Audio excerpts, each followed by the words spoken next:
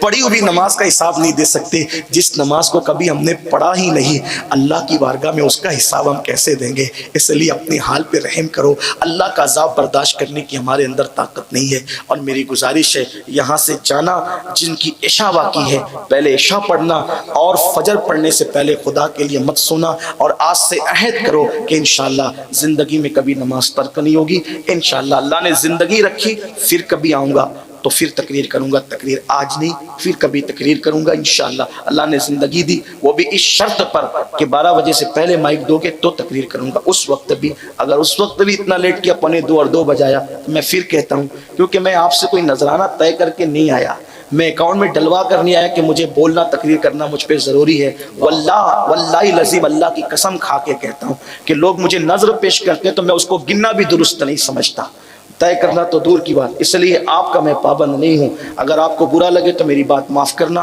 Committee والوں سے کہتا ہوں آئندہ بلانا تو مجھے وقت پر اس وقت مائک دینا جب لوگوں کی فجر کی نماز خطرے میں نہیں ہو، پھر انشاءاللہ بیان کروں گا، آپ سنیں گے۔ ویسے بھی بیان آپ اتنا اچھا سن چکے ہیں کہ آپ کو کسی دوسرے بیان کی اب ضرورت نہیں ہے۔ اللہ تعالیٰ ہم سب کو توفیق عطا فرمائے، گفتگو کے درمیان کوئی غلطی اللہ معاف کرے، میرے جملے تلخ لگے ہوں اگر آپ کا دل دکھا تو آپ مجھے بھی معاف فرمائیں۔ السلام علیکم۔